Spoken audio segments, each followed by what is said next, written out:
Hey, Paula. Nice to see you again. Oh, good to see you too. Oh, you look great. As do you. Okay, thanks so much. Take a seat. Of course, thank you.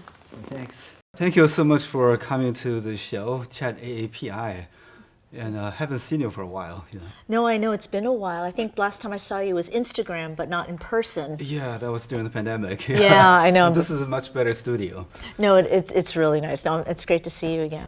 So, I know we kind of talked about the subject before, but I just want to ask you this question. Do you think that the killing of Vincent Chin actually kind of make the Asian American movement or Asian American history or form the Asian American identity there? Mm-hmm. That's a great question. I would say that with Vincent Chin, the Asian American movement and the political consciousness existed decades, even centuries before he was killed. It's just that a lot of that was erased or not addressed at all in our classrooms, in history classes, on screen, in movies or in TV.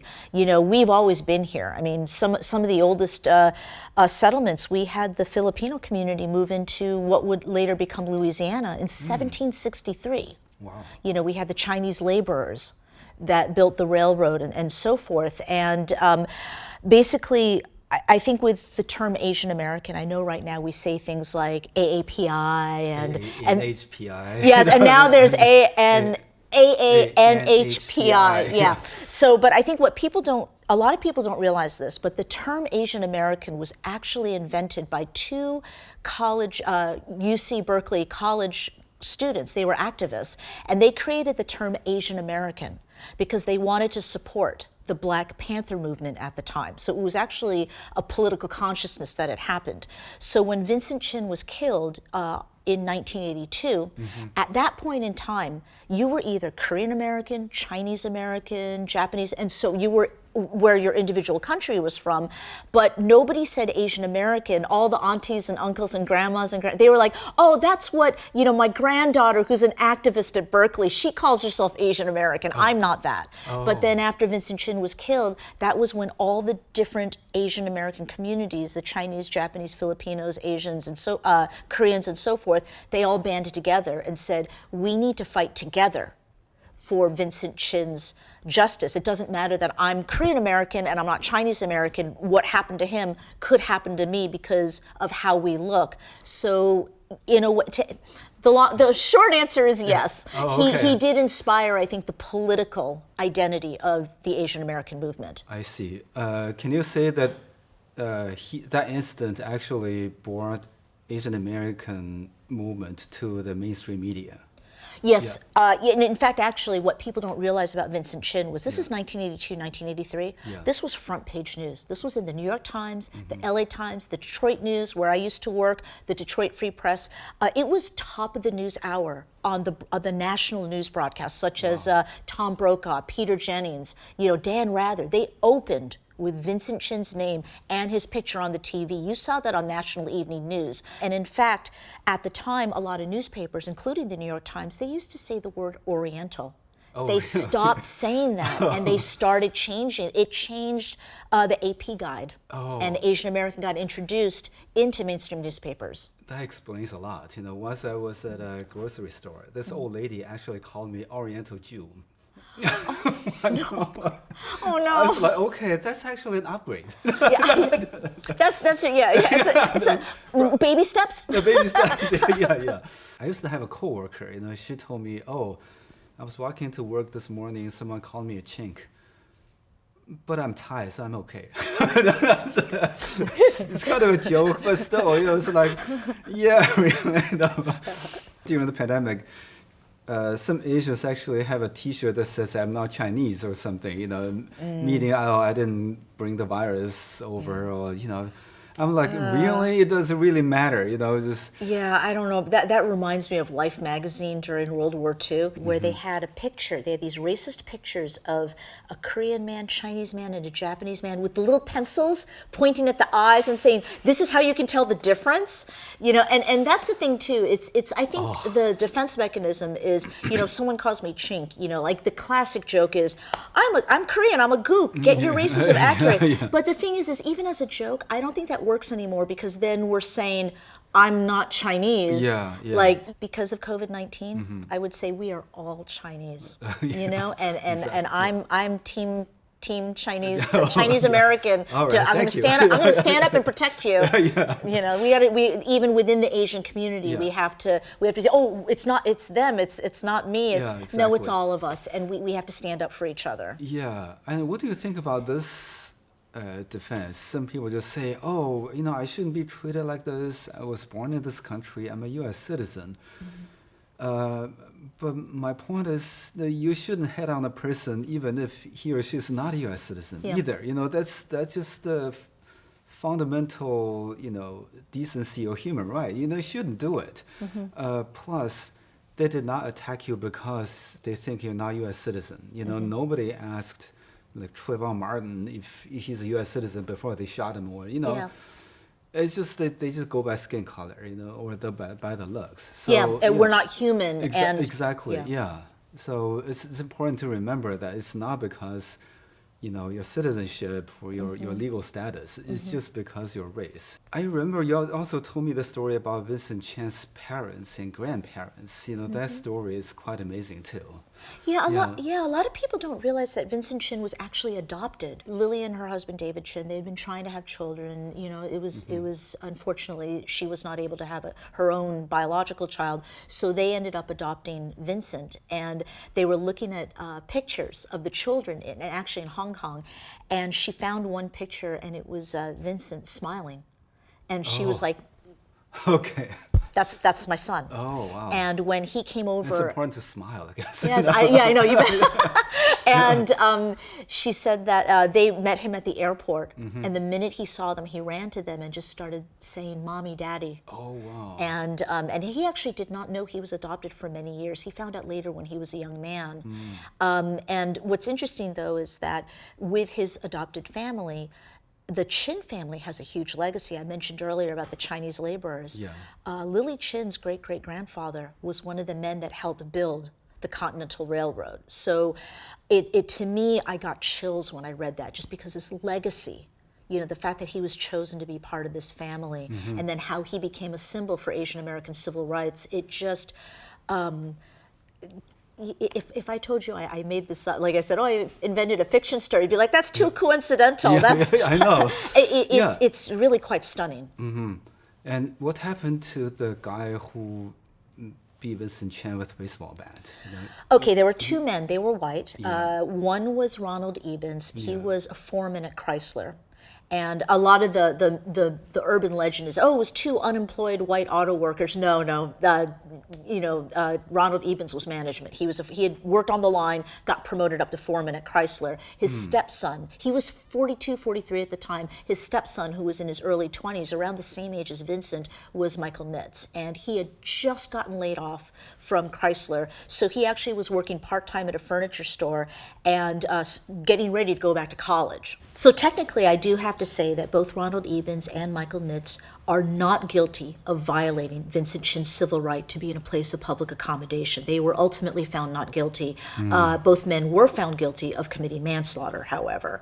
And so what happened was, ever since then, they have expressed remorse, but they still think what they did was not racist. They think that it was just too much to drink and toxic masculinity. I have not met Michael Nitz. When I talked to the Ebens family, they said he doesn't want to talk to you. But I am the first person to meet Ronald Ebens in person in his house since Michael Moore interviewed him in 1987. But at the same time, he still thinks what he did was not racist. He still told me this was a bar brawl gone fatally wrong. I had too much to drink. I was being a jerk. To be honest, the standard for being a racist back in the 1980s is pretty high, you know. You're right, because he keeps thinking, he says the reason, he actually, you know, he said this in other interviews, he's like, I'm not racist because I'm not in the Ku Klux Klan. Because that was the only way you could be racist. Anything else, oh, your English is really good, or microaggressions, confirmation bias, that wasn't considered racism. They didn't even have that language back then. So it's tragic to me. And I will say that after I met Ronald Ebens, I went to my car and I cried, because that was the first time I realized that anger, compassion, and justice are not mutually exclusive. I mean, can I feel angry that he didn't go to jail? Can I feel upset that justice was never achieved for Vincent? Of course. Can I still feel incredible compassion for this man who's carried this burden with him, who knows that he's lucky to be alive? You know, who killed someone and was a social pariah for decades, could not get a full-time job, he was fired from Chrysler afterwards. Of course I can feel compassion. I just think that when we talk about racism and hatred in this country, we have to come from it from two angles: from courage to stand up, to fight back and call people out and make them accountable, but also we have to come from a place of compassion. Once the fire's cool, we have to think, what broke that person? What made them do what they did? And how can we prevent other people from breaking like that? Because humans are fragile. We're very vulnerable. This kind of reminds me of the whole Mark Wahlberg thing, you know, because Yeah. I know the victims forgave him, but I don't. Yeah. You know, it's just... And you don't have to. I'm still holding grudge. And it's like, how can you course. do this and get away with it? So, No, it's important that you Yeah. do that because you're part of the century, the guards, that say, we're going to stand here and always be mad. We're not going to forgive you, so yeah, we don't yeah. forget. Yeah. You know, and then there's also the other camp of people that are like, we're angry, but we'll try to maybe we'll help mental to health care move on, system, yeah, laws, and yeah. so I think that you have to come from it from two angles. So I see. you can be the angry uncle. There was also the shooting just recently in Allen, Texas, and they have not officially, I think so far have not officially said what his ethnicity or race is, but it's looking like he's not traditionally white. And I think that confuses a lot of people because they think white supremacy, you have to be white. Yeah. And no, you can be a person of color. There are many, many people of color that unfortunately, for whatever reasons, they're vulnerable, whatever the reasons are, they're subscribing to this ideology of white supremacy. And there's another thing, I think, with the two shootings that you mentioned, there's also the concept of Asian rage, the way traditionally we suppress a lot of stuff. Yeah. And then it comes out, the lack of proper mental health care for Asian Americans, especially immigrants or people that maybe are not fluent in English. And then there's cultural barriers. So it's very, very complicated. I know. And I Sometimes I call what you mentioned internalized racism. Yeah, I that's a good actually point. saw this in a comedy show before.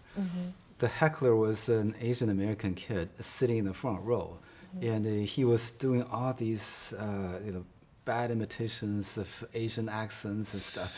Oh man, everybody got so embarrassed by him. He doesn't realize it's really bizarre. Some people really kind of takes in the racism and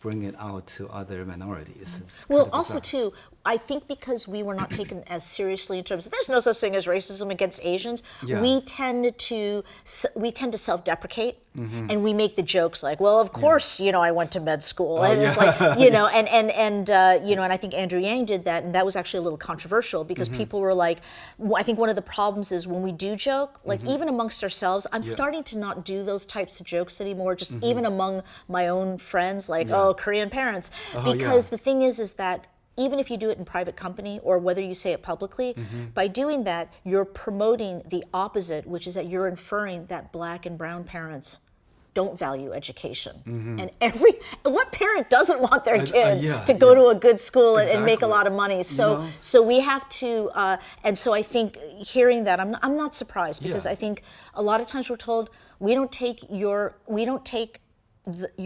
experiences seriously. So then as a result, we don't take ourselves seriously. Yeah, that's a very good point. Recently, I was talking to another Asian friend of mine. He basically said to me, "Oh, I don't like reading Asian news." I said, "Why?" He said, "Because mostly it's really depressing. And it's always like Asians getting victimized or discriminated against." But when you write books for young adults, like this Vincent Chin book, how do you balance it? You tell the facts, but not depressing them too much. Yeah, that's a good point. I always say that unfortunately history is always going to repeat itself. That's why we're in this endless cycle of mass shootings, of racist hate crimes. But I also say that history will repeat itself because we're human and we're lazy. But as history repeats itself, so does hope. So whenever I write these very painful stories about the LA riots or Vincent Chin, I always think to myself, what's the hope that I can bring? And when I wrote it, it's not just a factual, and this happened and everything was a mess and and Lily Chin went back to China, she was really depressed. I have funny stories, like Lily Chin, she tried to set everybody up. She went into full auntie mode. When Helen Zia, Roland Shimura, Roland Huang and Jim Shimura, when I interviewed the activists, they met every night at the Vincent Chin household to talk about, we got to get the DOJ, we got to get the grand jury, they're all lawyers and activists. And they're doing these battle plans. And she's going around saying, you need to eat more. And she went to Roland Hong, she's like, I knit you a sweater. And then she's like, Jim Shimura, you're single? What about this activist? You should be going out with, and they were like, Mrs. Chin. So, so she was still full auntie mode and she laughed. She was a very positive, very sweet, just the auntie that you love, the mother that you love, just the friend that you love. And with the other activists, with Helen Zia, I talked about her amazing childhood and what got her to go to the place that she did to become, such a preeminent activist and so forth. So that's what I do. And I would say too, the other thing in the Vincent Chin book, it's not just about Vincent Chin, it's told from the point of view of Jared Liu. And he was a young photographer I met. Okay. And when, at the time, Corky Lee, who I interviewed, because he took pictures of the 1983 justice marches. Yeah. And he's a very famous Chinese-American photographer. Yeah, he was on Google, right? Yes, yeah. Corky Lee Day, because Corky he passed away he died from COVID-19 in 2021. And it was a great loss and very heartbreaking. But before he died, when I was working on my book and I was interviewing him, he said, when you go to Detroit to do your research, hook up with Jared Liu. He's a young photographer I mentor, and he's related to Vincent Chin. So when I met Jared and we were taking pictures, I said, hey, I want to interview you. Corky says you're related to Vincent Chin. Okay. And he goes, sort of. And I said, what do you mean? And he goes, well, my mom is Vicky Wong, the woman who was supposed to be married to Vincent Chin, because Vincent Chin was killed on the night of his bachelor party. So on the day of his wedding, his bride, Vicky Wong, and all their wedding guests and family, they attended his funeral instead of his wedding. And I know, but there's a lighthearted side. I know. Yeah. Wow, I just went dark again. Yeah. But there is. That's part of the story, the history. Yeah. Maybe, yeah. And people don't know about her point of view. So when I interviewed Jared, I was like, oh my God. And so he said that in 2012, it was the 30th anniversary. His cousin calls him, and he goes, dude, don't talk to your mom. Today's that big anniversary. What, that guy? And Jared was like, what guy? What anniversary? And his cousin said, Vincent Chin. And Jared was like, who's Vincent Chin? Ooh, he doesn't even know? He was in his mid-20s, so and his cousin went, just Google him. So he Googled him, and the first thing to pop up was a Detroit newspaper article featuring a young photo of his mother arm in arm with Vincent Chin for their engagement party. Wow. And Jared told me I recognized my mom immediately. So part of my book is also a hopeful story of a young man reaching out to his mother to unearth this tragic secret past that she hid from him because she thought it would protect him. And instead, it's about him reaching out and saying, Mom, I'm here to share the burden with you and to help you, overcome this grief. You're not on this journey alone of healing. So that's kind of the positive. And in a way, Jared represents the high school reader that reads my book who doesn't know about Vincent Chin, because he's finding out about Vincent Chin too in his research. And I do want to say the other positive thing, it's not in the book, but it happened later. Jared, and I am his proud Korean auntie. He is now at Yale getting his MFA in photography. And following in Corky Lee's footsteps, the next generation of Asian American photographers. And he did an art piece on Vincent Chin that is hanging up at the National Gallery at the Smithsonian in Washington, D.C. And I had the honor of seeing that photo last year. So I found that's also, see, it's at the end, it's about hope. Yeah, So, okay. What do you think is the legacy of that incident in terms of what we're seeing today? I mean, at least in 2023, people are saying, hey, look, Asians are getting Oscars, we're becoming CEOs of corporations, and we're mayors of different cities, presidential candidates. Do you think Asian Americans or the AA NHPI community has achieved full equality? No, absolutely in not. 2023? No? We got a long way to go. I mean, it is great, the Oscars, we have President Kamala Harris, we have and K-pop, K-dramas, kimchi, I don't know. But we've made a lot of progress, but it's not enough. And when you look back at the scale of things, this stuff should have happened decades ago. So to me, it's not like, look at all this progress. I'm like, we should have done this. This should have, I'm still getting called chink. It's because of the pandemic. I'm sitting there going, really? It's 2023 and it's still like it's 1984. Yeah. So no, we still have a very long way to go. Having said that, I am grateful for the progress we have made, because I do think that, I'm a Gen Xer. So I think that for Generation Generation Z, Generation Zygote, and the millennials and all of that, they're our future hope, because a lot of them are seeing, they're not only learning about Vincent Chin and about racism, anti-Asian racism and xenophobia, but they're also learning about positive things that we've done, that just regular movies like Everything Everywhere All at Once. It's just a fun sci-fi movie. Like that's awesome. That's a mother-daughter story. Exactly. It's not really about racism, and it's just we're seeing more examples of us just in a regular universal point of view, which I think is good. And also, what's important is there are more and more states that are requiring students to learn Asian American history now. That's a big progress. I know like New Jersey just passed a law. But I'm pretty sure there are going to be more and more states that's going to do this. Otherwise, it's very hard for us to make our case. Yeah. I remember. I did a show for Andrew Yang's campaign and mentioned the Exclusion Act. And afterwards, there were literally audience members came up to me and said, oh, thank you so much for talking about that. I didn't know you guys had this Exclusion Act. They have no idea. Yeah. And they were like, oh, I just remember you guys were put into concentration camps. I was like, oh, wait a minute, that's not right either, but it's close. It's not, no, people don't understand that we were the first non-white race that was legally forbidden by federal law to become citizens of this country. Yeah. And and it's that lack of education, because that's the other reason why I write the books that I do, because I didn't learn about any of this until my 20s and 30s, and I felt cheated. Yeah. I felt robbed, and I felt angry. And the other reason why I write the books that I do. This is not only you. I remember my 6 or 7-year-old son at the time. He also said to me, he learned history from school.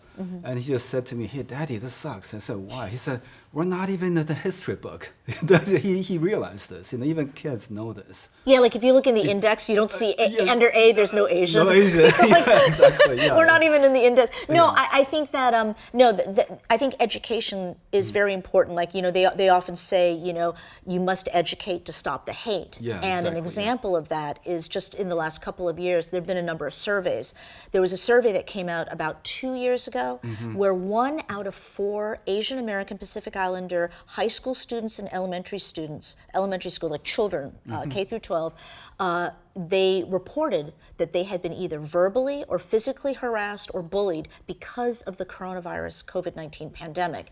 And had our histories already been taught in depth, if we were in that index, if we were in the history books, that number could have been 0. Oh, yeah, and I know. I agree with you. And that bothers me, that your son still is, because I keep thinking the young gen, they have it so easy now. Oh, no. They don't, and that gets me mad. Exactly, And I remember during the pandemic, there is an article on USA Today reporting the number of hate crimes against Asians. But what bothers me more was the comments people left there. Some people just literally said, oh, I'm glad someone is knocking the Asians down a notch on their privilege. I was like, No, I was speechless. I was like, when do we have privilege? it's well, Yeah. we do have privilege in certain ways. I'm not a black man, so if a cop pulls me over, Yeah. I don't, I have a privilege. So I have to be aware of that. For example, Yeah.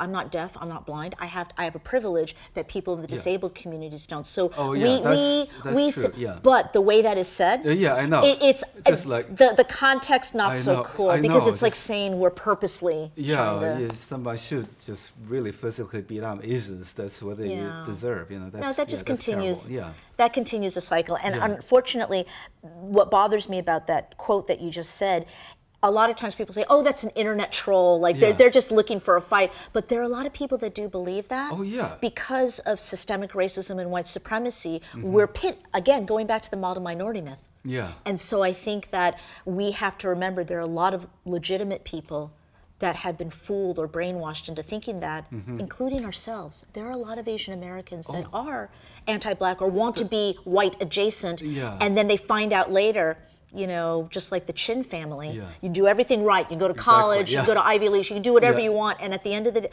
I have 2 Ivy League degrees. I got chinked so many times during 2020. Like cars would go by. I'm so sorry about that, but you're not Yeah. alone. Yeah, no, even Andrew exactly. Yang, a presidential candidate, he got called chink in New Hampshire. No, just I do want to add that the other thing that people don't realize about Vincent Chin, it wasn't just the AAPI community, the Asian American movement that was born for the mainstream Asian communities fighting for his justice. We owe a huge debt of gratitude to the black community because Jesse Jackson, Congressman John Conyers, they all stepped up and said, this is not right. This is a civil rights issue. We are fighting in solidarity with the Asian community.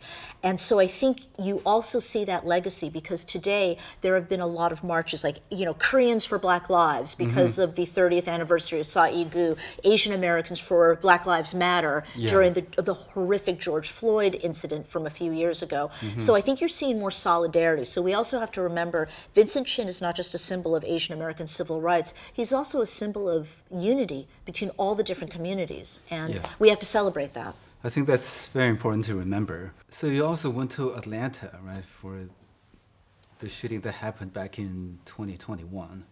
I was in Atlanta I went back earlier this year. I spoke at the National Association of Chinese Americans, was talking about my Vincent Chin book. But while I was there, like a typical writer, I figured, why not, what's the expression, kill a bird with two stones? Two stones. Yeah. I was like, might as well do some research because it's Atlanta. Yeah. And I arranged for an interview with Robert Peterson, and he is the biracial Black Korean son of Young A.U., and she was the last person killed in Atlanta during the March 2021 mass shooting.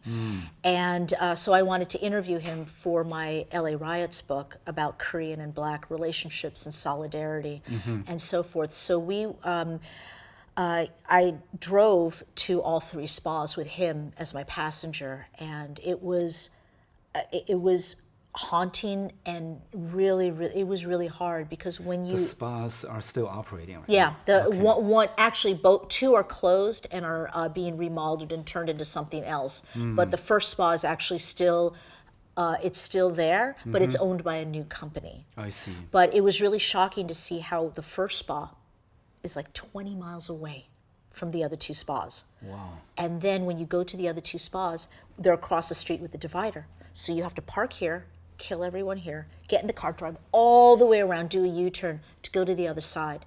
And in doing so, the killer went past 2 or 3 exotic dance nightclubs that cater to white and Black clientele.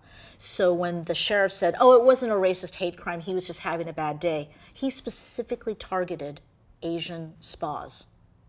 And so when I interviewed Robert Peterson, he talked about It's sad to hear that. Yeah, remember the term Chinatown in the old days? It just means a lawless land, and if somebody gets killed in Chinatown, police don't even bother to investigate. That's pretty much that's pretty much what happened. And I think that, but the good thing is that he's now the trial that you mentioned is happening right now in Atlanta. He's being tried for domestic terrorism for the deaths of the 4 women, Asian American women, one of whom is Robert's mother. So, looking at the trial in Atlanta, how do you think Vincent Chin's trial is going to impact this trial here? I think the Vincent Chin case has a subconscious effect on what's happening in Atlanta. Because at the time when the killings happened, the sheriff said live at the press conference, he paraphrased saying that the killer was having a bad day. And, I know we all had bad days before, but nobody did that. Yeah, exactly. No excuse for that. And they also said at the time they did not consider this a racist hate crime. They considered this a crime, a misogynistic or sexist crime. And what upset a lot of Asian Americans in March of 2021 was, of course, this was a racist hate crime. 6 of the 8 people killed were Asian American women, and you cannot be an Asian American woman in this country or any woman of color in this country without it being the intersectionality of racism and sexism and misogyny. You know, I'm never just a woman, I am a woman of color. And then you have the Asian fetish, all the anti-Asian women stereotypes, you know, mix that all in.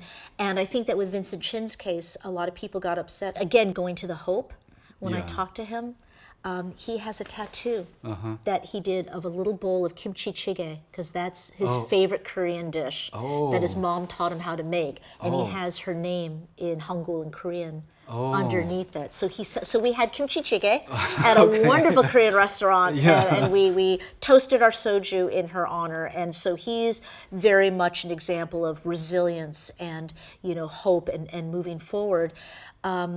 But it was, I think, but just going back to the layout of the spas, I think the other thing, again, with your lawless comment, he could have cooled down in the half hour that he drove from one place to another. He could have cooled down from his bad day and realized what he was doing was wrong. Just like what people don't understand with the Vincent Chin trial was that Ronald Ebens and Michael Nitz were originally charged with first-degree murder. It got lowered to second-degree murder because half an hour went by after they fought in the club, and they happened to see Vincent outside, about half a mile away from the nightclub, because he ran away, and he was waiting for his friends outside of McDonald's to find him. But Ronald Ebens and Michael Nitz were driving by. They found him first, and that led to the actual beating, in which he was knocked unconscious into a coma for 4 days before they took him off life support. So the judge said, you had enough time, just like the killer in Atlanta, to calm down from your toxic masculinity and too much drinking to cool down. The blood should have cooled by then, and it didn't. The lawyers went from first-degree murder to second-degree murder, but then they actually plea bargained down to manslaughter because they thought, late Saturday night, everyone's drunk, unreliable witnesses. There were no iPhones back then.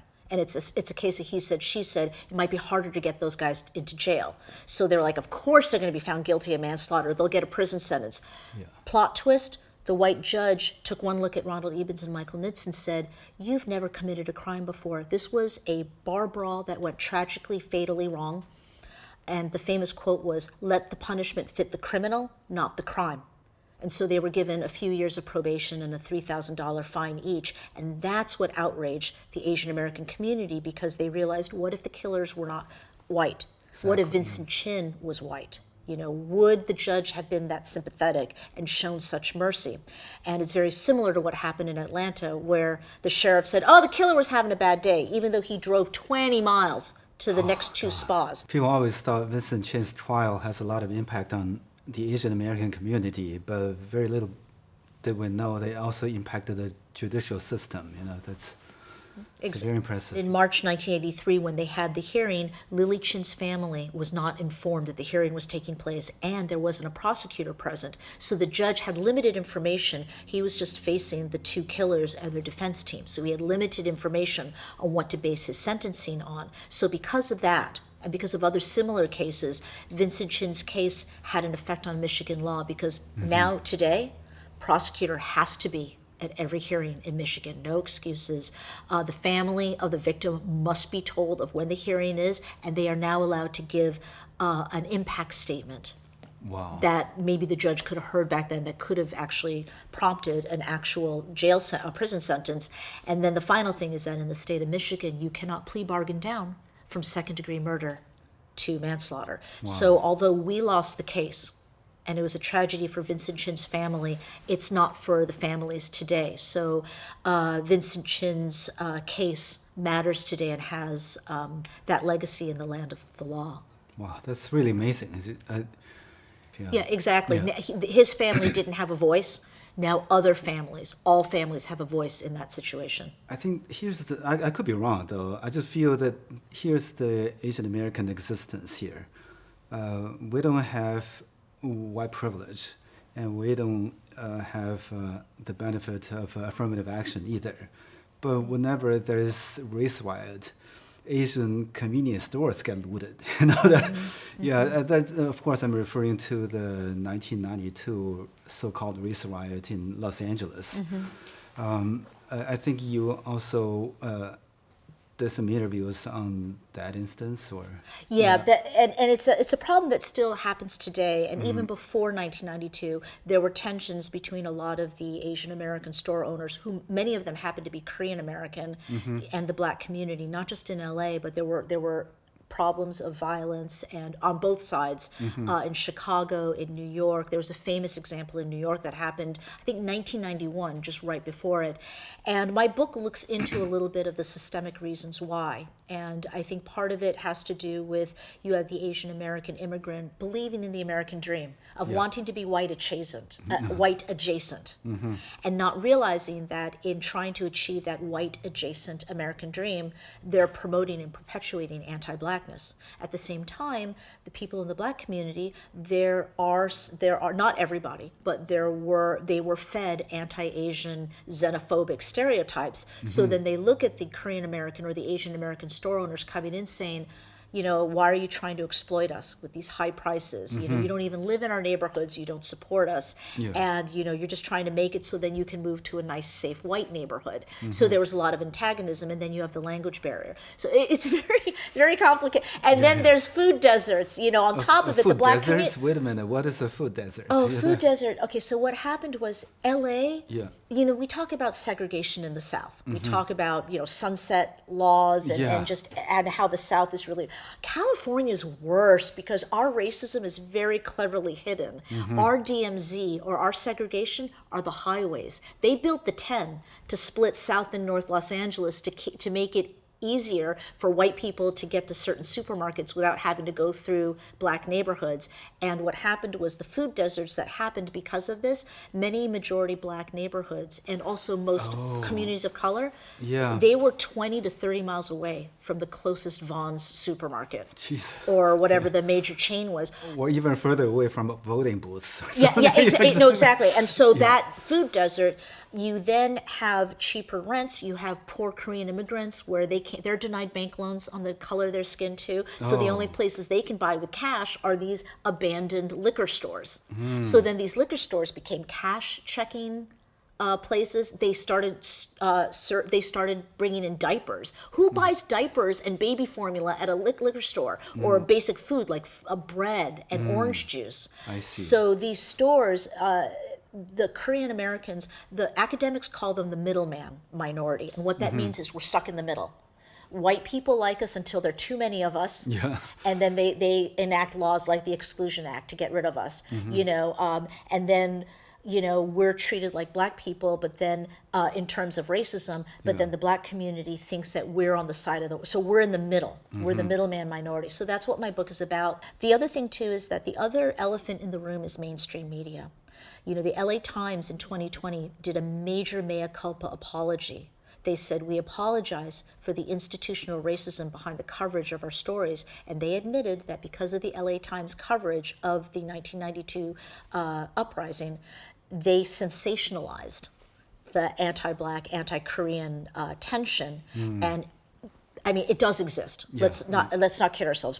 There are jerks in every community. Exactly. There are horrible people in every community. That's what I keep saying to people too. You know, like every ethnic minority has racist within it. Yeah. But the thing is, you know, for some minority groups, even if you're racist, you can't cause too much harm to other people. Because we're so small. It's like it's so small. We don't have that much resources. and we don't have the power. We don't have the political clout. Exactly. Yeah. No, that's a good point, and I think that. But they apologize, saying we fanned the flames, we sensationalized this tension. Yeah. And in my research, I have some amazing interviews with. They never showed the positive side. For every anti-black Korean American store owner or xenophobic anti-Asian, black neighborhood community person you had way more Korean store owners that had loving, positive relationships with their black communities. You don't have to be white to, have some type of prejudice, but we have to remember, we have to celebrate the joyful solidarity that also exists.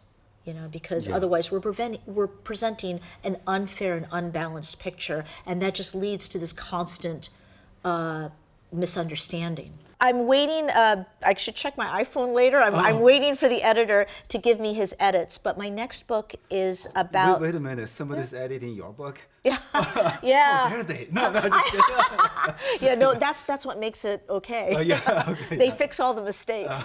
But my next book, it's coming out in spring 2024 from Norton Young Readers. It is for high school students, young adult narrative nonfiction, just like my Vincent Chin book. And it's about 1992 and the Los Angeles uprising, or what we used to call the LA riots.